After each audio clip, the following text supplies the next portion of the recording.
Alright folks, howdy. Thanks for watching. Cause what we're gonna be doing today, we are gonna be doing some upgrades to the 1-ton arbor press from Harbor Freight.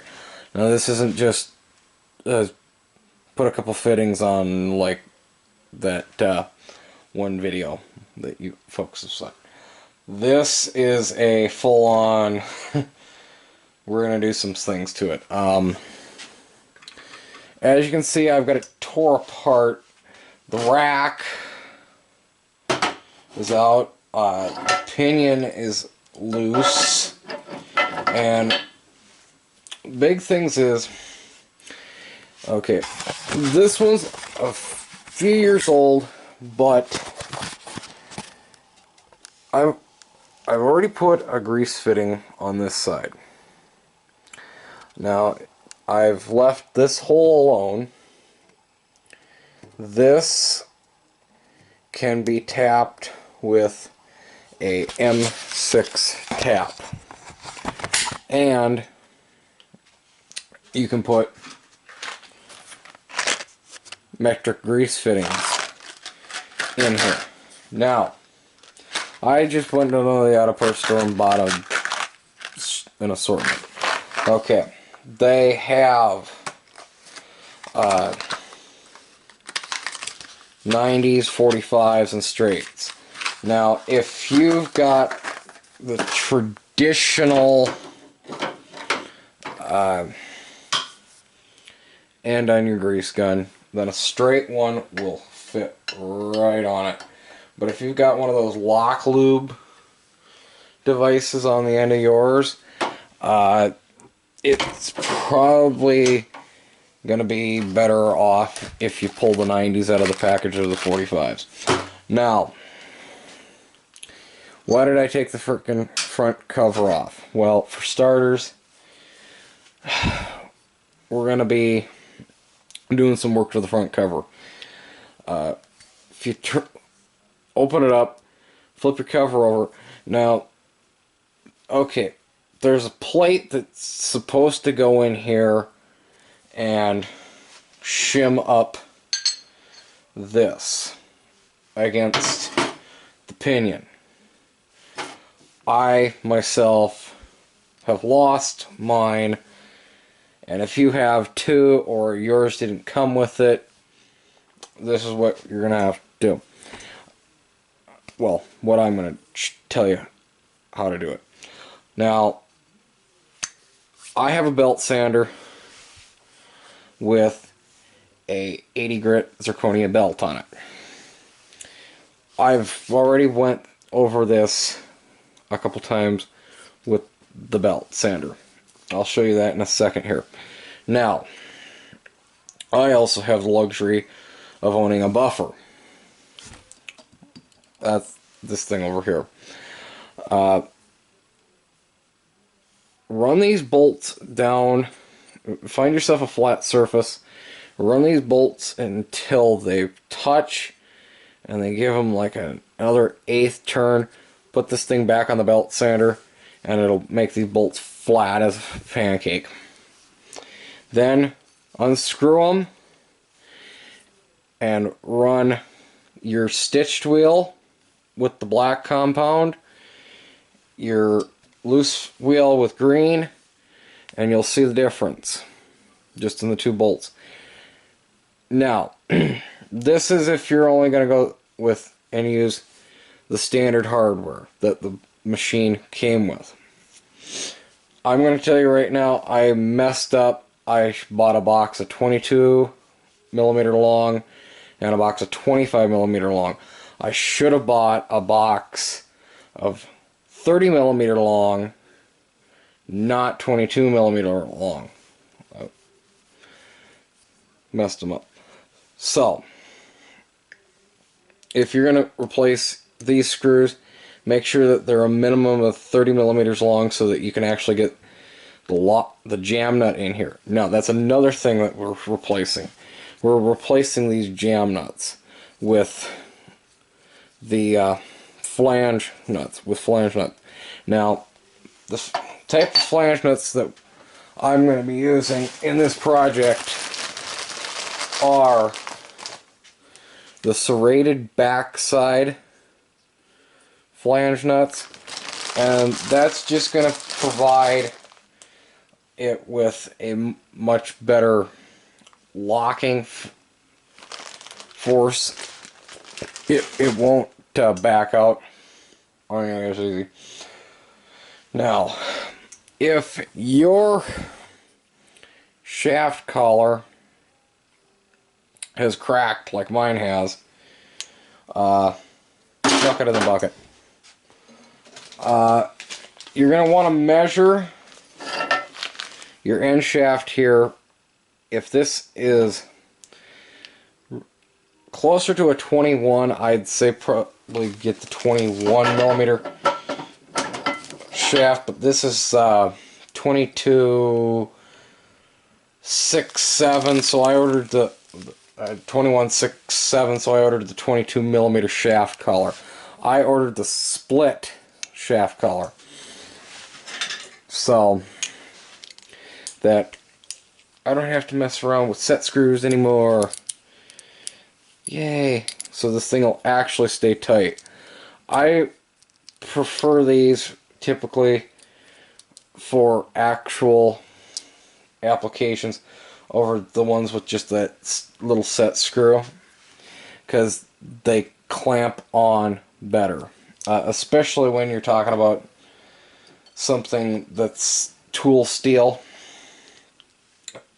You know, I find them to be better. Now, not only is this thing getting a new shaft collar, this thing is also getting a thrust washer in here. Now, I tried to find a 22 millimeter thrust washer for this. I really couldn't, so I found a 7/8. There's a couple thousandths difference between this shaft and the 7/8, but realistically, folks, I'm going to show you. There's not much play there. So, and I mean, this doesn't have to be 110% perfect. I mean, this machine was never 110% perfect, but we're just making it so that it's a lot more usable of a machine, in my opinion. So realistically, you're gonna want to push on these and then tighten them up. So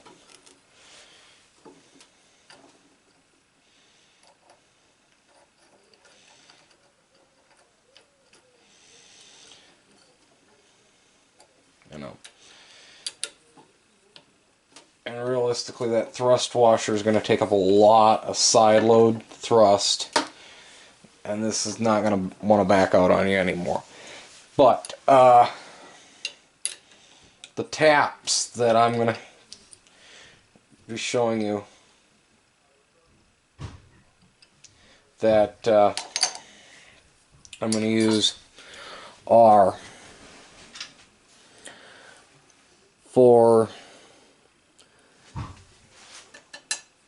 the greasers. We're going to be using it in M6x1 tap, M6x1. For the bolt holes, just to get these bolt holes to open up just ever so slightly, we're going to be running an M8x125. Okay? And that's what we're going to be using is M8x125 screws. We're going to be using cap bed screws. Okay? Now, I can already hear it. You've had problems with the bloody cap head screws in the past. Okay. There's a couple secrets to these things. They're the dirty little secrets to these.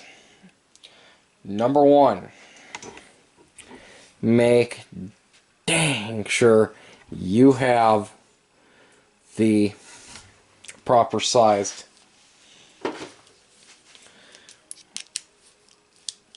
hex key or hex socket.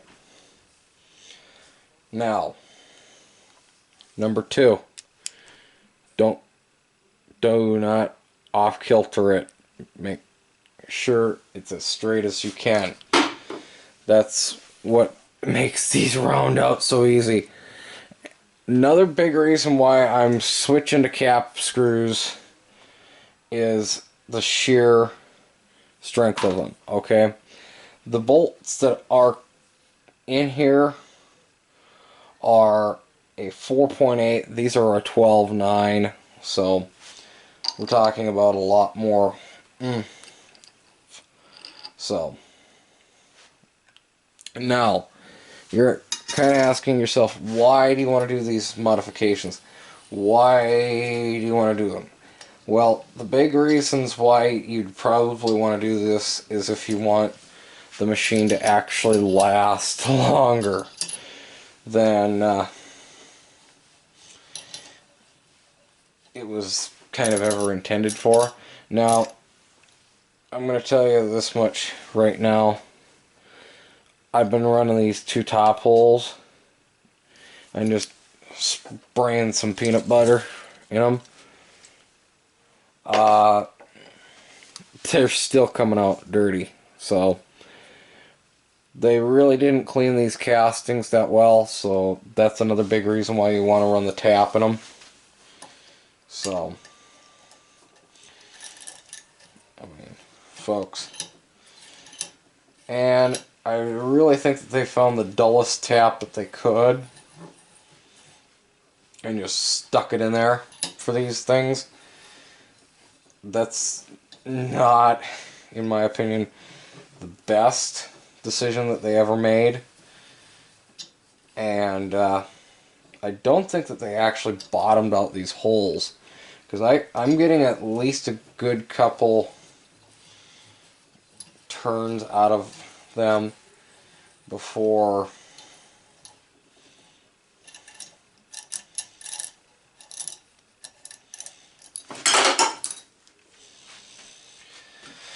okay.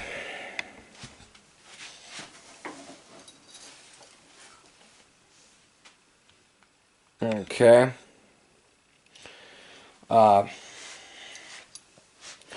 So realistically, I've been getting lots and lots of garbage in these flutes. Just outright casting flash. So, and I mean, yes, I get it. These are iron castings, blah, blah, blah, but the fact is if the casting's been cleaned out properly, there shouldn't be much of anything in these holes. You know, they shouldn't be filling the flutes like this.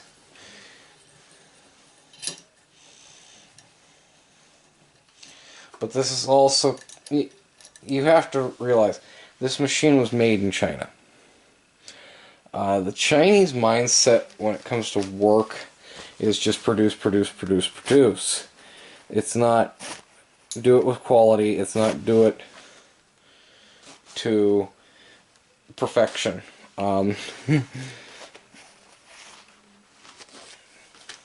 It's just produce, produce, produce. So, kind of keep that in mind when you are buying equipment from a Chinese supplier.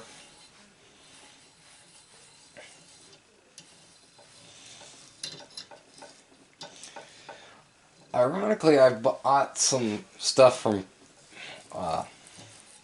supplier from Pakistan, and they actually have a little bit better quality control, it seems, at least in my opinion. So, hey, so Pulling out these holes very well. Alright, now let's talk about tapping this hole.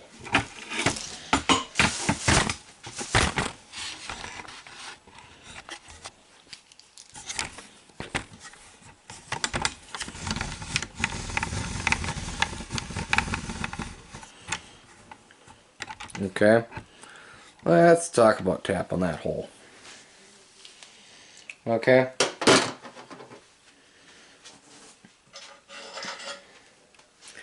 Realistically, this is gray iron. We're going to treat it as gray iron. Get your tap wet. Just a tickle will do you. But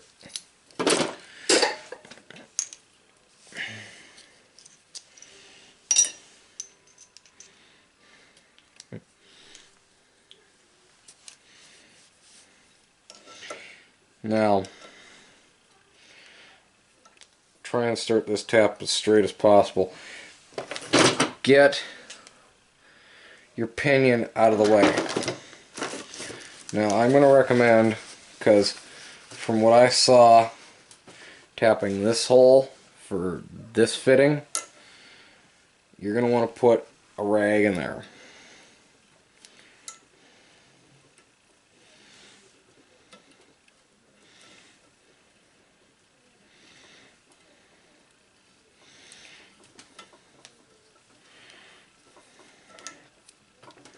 Now remember, a couple turns and then back out. Come on.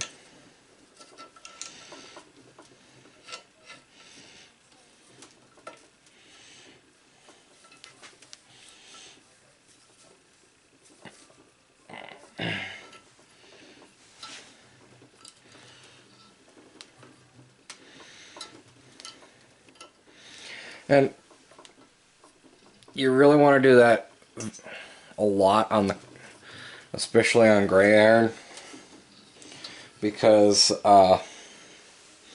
it can really clog up the flutes very fast on one of these. On your tapping job.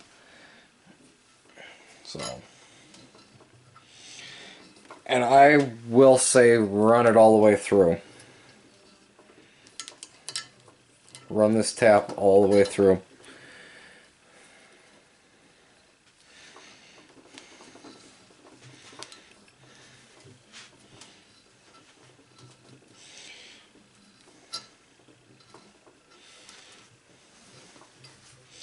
Now, I'm going to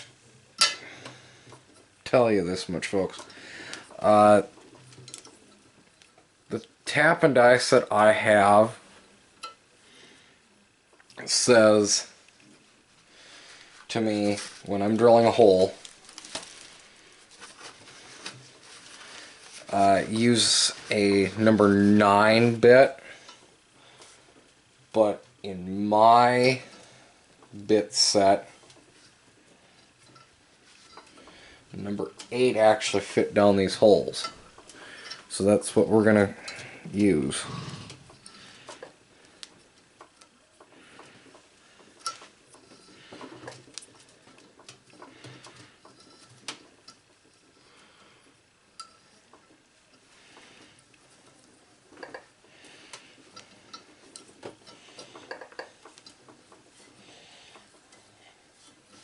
Now the tap's went all the way through. Now we can back it all the way out.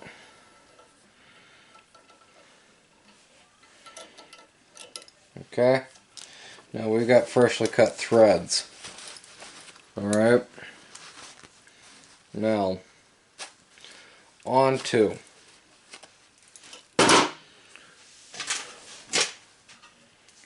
your fitting.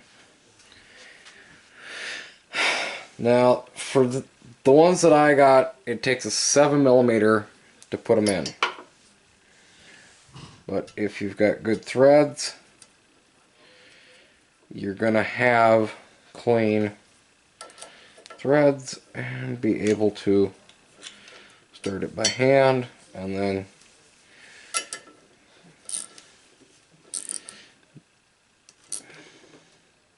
don't over tighten, but get flush. And there, I've got my 2 fittings for greasing. Now, some of you are going to say, well, all it's going to do is hit the top. You're right. Now, realistically, folks, what you should do is come inside this bore and run a ball end mill, or a ball burr in there, and create a channel so that it actually comes all the way around. I'm not going to do this on this video. It would take too long. Okay? If you want to see me do it, put it down in the comments, because realistically I'm going to slap this thing together and run it with just these 2 as it is. Okay, now onto this front plate. This front plate, I'm going to take you over to the drill press, and I'm going to show you what I'm going to do. So let me get you down.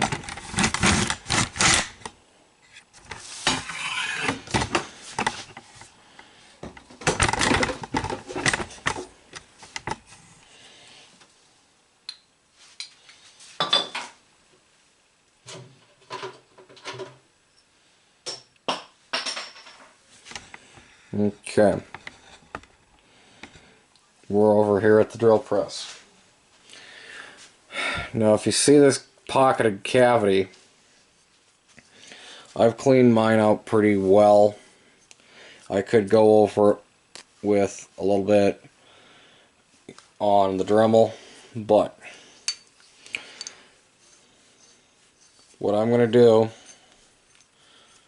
is I'm going to take a number 8 drill bit and realistically off to the side here. I'm not going to put it right there. I'm going to put it off to the side here. The big reason why I'm going to do that is I don't want it to crack between these 2 points. So you want to make it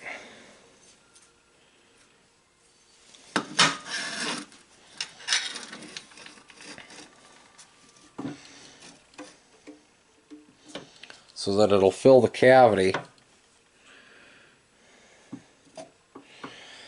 And I'm just using my fingers as guides, you know.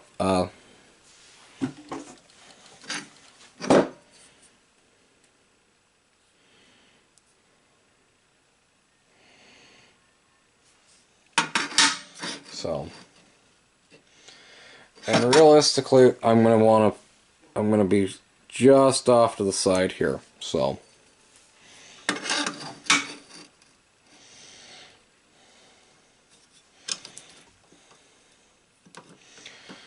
got a number 8 drill bit running at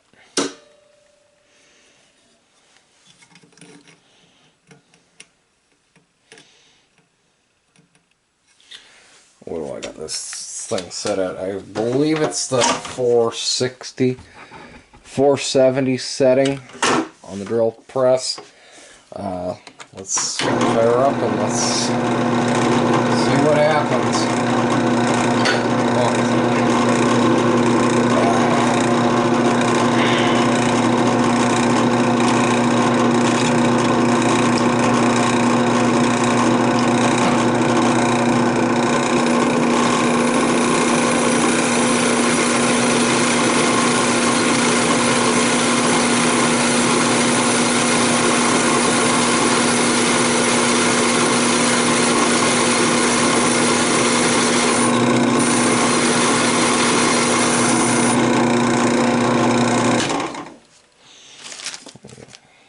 But for a second there, let's clear some of these chips away.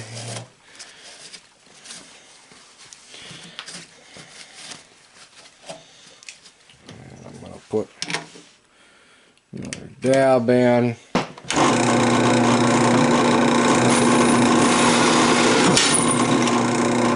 And we're through. Alright.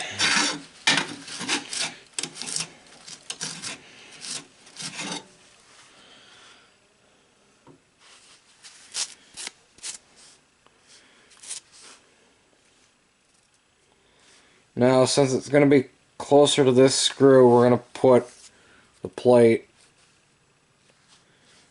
with that on top.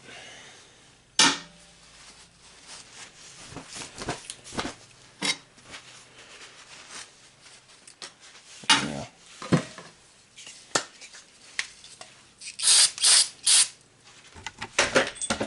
Whoa, folks.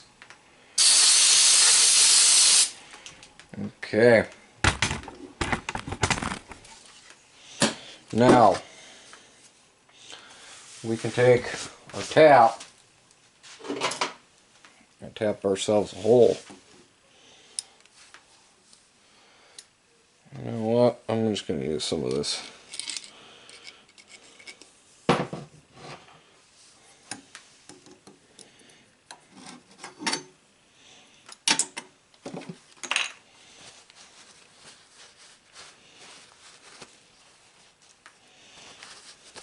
Let's clean it up. All right.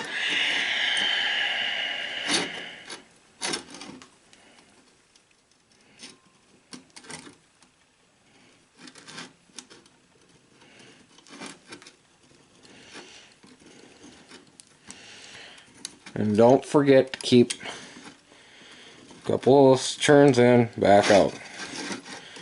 Couple turns in, back out. Couple turns in, back out. Couple turns in, whoop, back out. Couple turns in, back out. And I'd suggest you do it until the tap really goes all the way through. Just like that. So.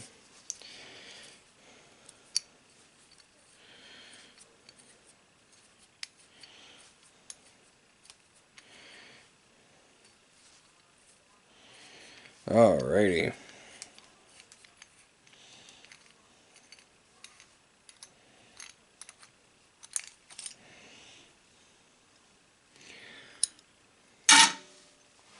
Lots of schmoo. Lots of garbage. Alright. Now, as you can see, we have one beautifully tapped hole. Next, our fitting. Again, like I said, folks, don't be surprised if you've got one of those tools, those add-on devices for your grease gun, and your grease gun does not fit. And that's kind of why they make extensions. They make all sorts of different things. I just bought a standard pack of grease zerts at the auto parts store. And that's what it's going to look like. And this cavity is going to get filled with grease when you used grease gun.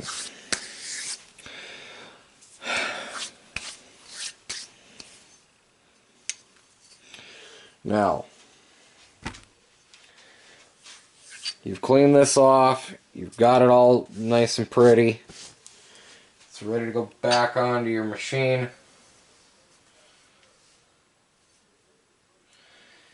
Okay. Now let's tackle these bolts. Like I said, I am probably going to be reordering bolts.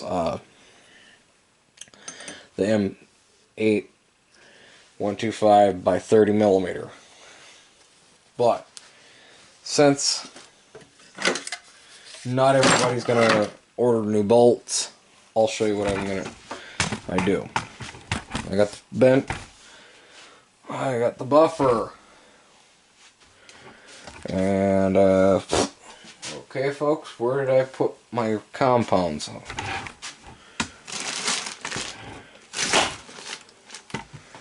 Yeah, I can already hear it in the comments now. It's right there, idiot. It's right there. Well, not very nice if you do that. Okay, well, the black compound. There's our compound.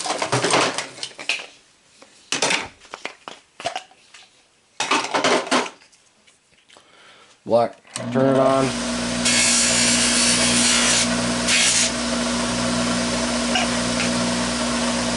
And just the tip.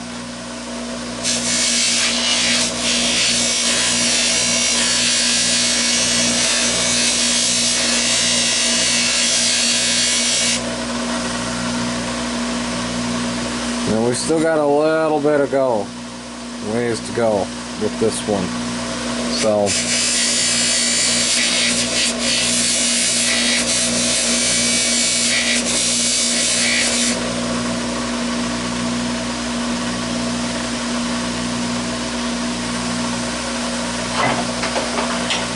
now,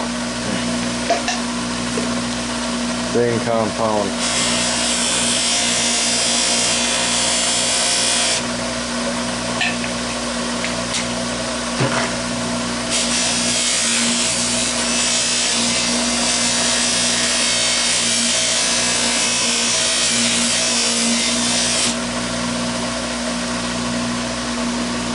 What this is really doing, folks, is it's providing a gliding surface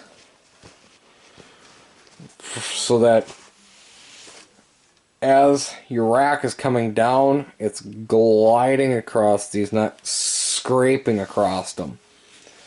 So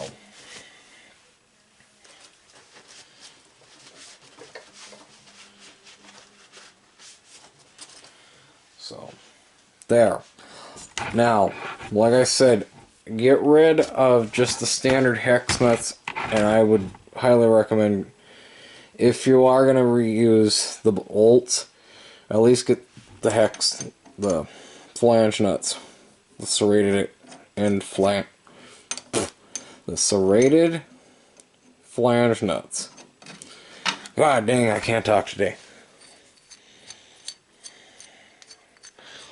Oh, hey, can't talk today. Okay.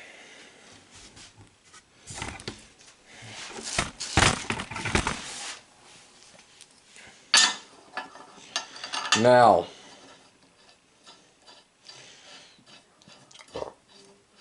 there's one. And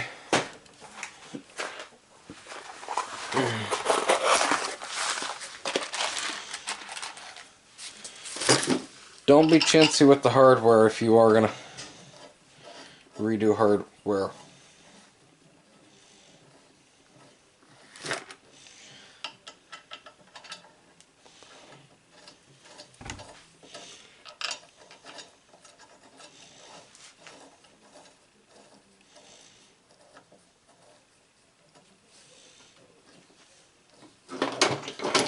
You know.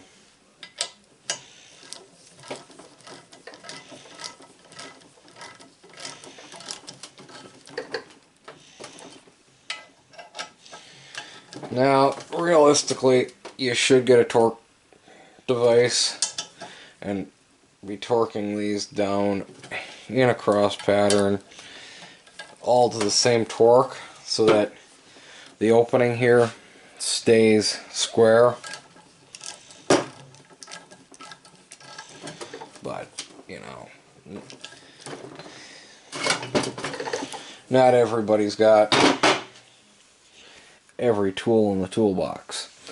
So, front cover's on. Our grease zerk's in. Let's put our rack in.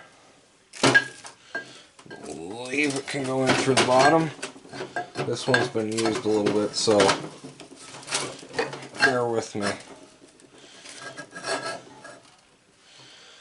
Okay.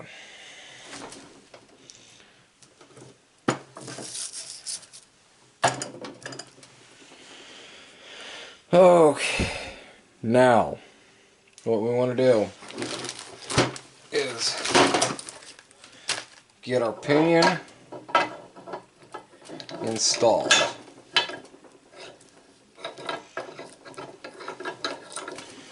Install the pinion.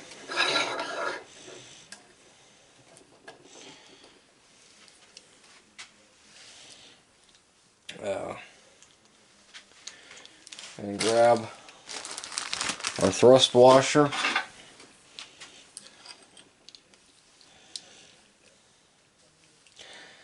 And where'd our tool go?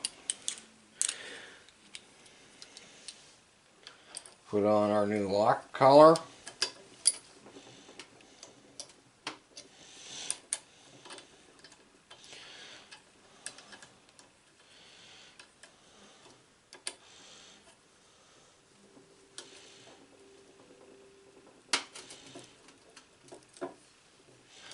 Oh, yep.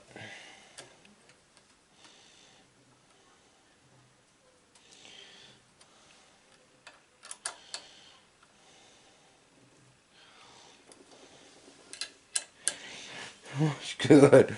There we go, folks. There we go.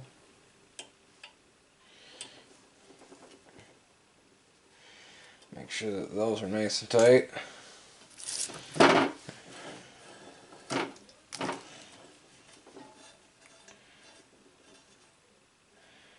And get these snug against the rack so that they engage fully with the pinion teeth. Now, I seem to have misplaced my 13mm wrench, and I'm not going to go out in the cold and get my other one. So,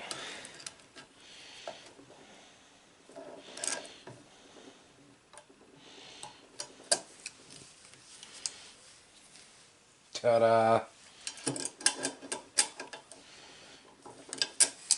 You know what? Let's see if a socket will work here, folks.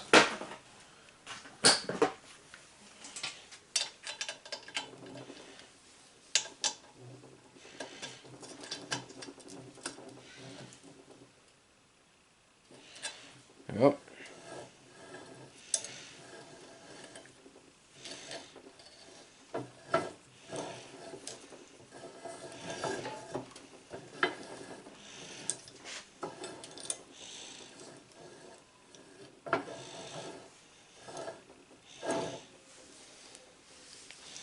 Beautiful. Just beautiful. So, I hope you learned a lot. And, like I said, don't be scared to branch out a little bit. You know, you get to do cool things like this, okay? Folks.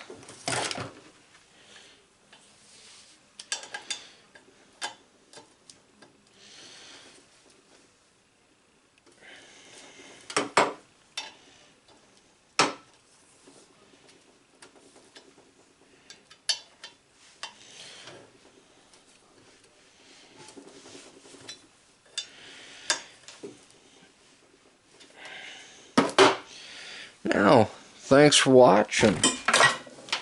I've got a machine to grease.